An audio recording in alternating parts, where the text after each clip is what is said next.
Assalamualaikum warahmatullahi wabarakatuh.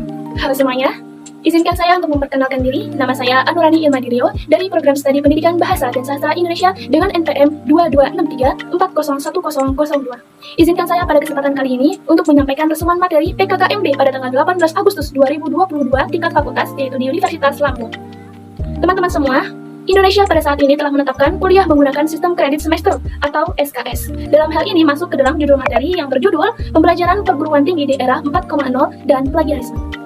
Kembali lagi ke sistem SKS. Sistem kredit semester adalah sistem penghargaan terhadap beban studi mahasiswa. Kredit adalah satuan unit atau susunan yang menyatakan isi suatu mata kuliah secara kuantitatif. Sistem semester adalah sistem penyelenggaraan program pendidikan yang menggunakan suatu waktu tengah tahunan yang disebut semester. Satuan kredit semester adalah takaran waktu kegiatan belajar yang dibebankan kepada mahasiswa per semesternya, per minggunya, dan dalam hal ini adalah progres pembelajaran melalui berbagai bentuk pembelajaran atau besarnya pengakuan atas keberhasilan usaha mahasiswa dalam mengikuti kegiatan di suatu program studi. Teman-teman semuanya, beban studi mahasiswa itu ada dua. Yang pertama, besarnya beban studi pada semester pertama untuk maba ditentukan sama setiap mahasiswa. Kemudian, dengan IP yang dicapai pada semester tersebut, diperhitungkan beban studi pada semester berikutnya.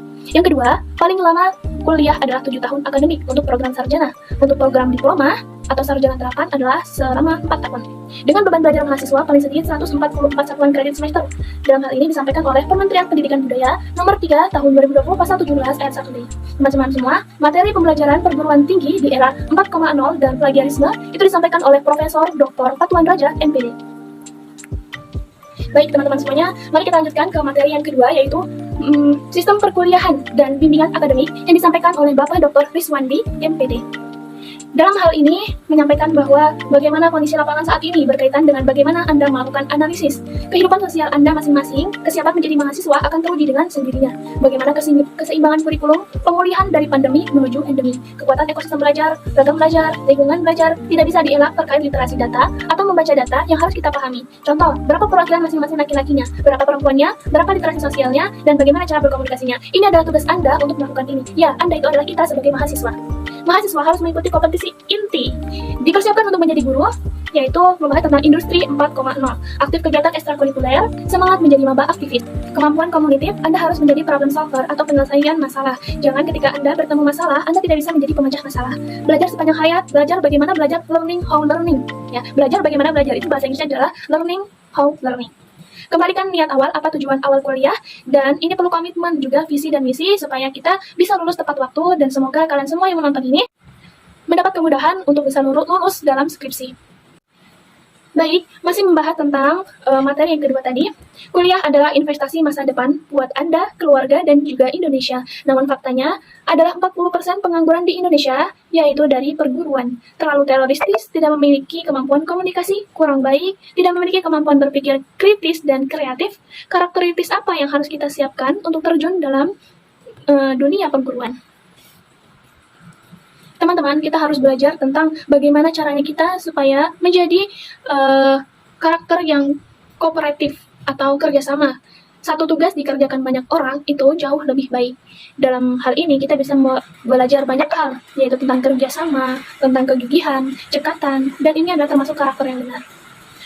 Musuh utama kita adalah malas. Ada banyak orang sukses itu dari orang introvert. Maka Anda perlu motivasi diri, mencari strateginya, dan bagi tugas yang besar, gunakan aturan 5 menit, tetapkan sasaran tiap kegiatan, cari bantuan bila perlu. Mengapa orang berbeda dan sukses itu? Karena mampu memanajemen waktu.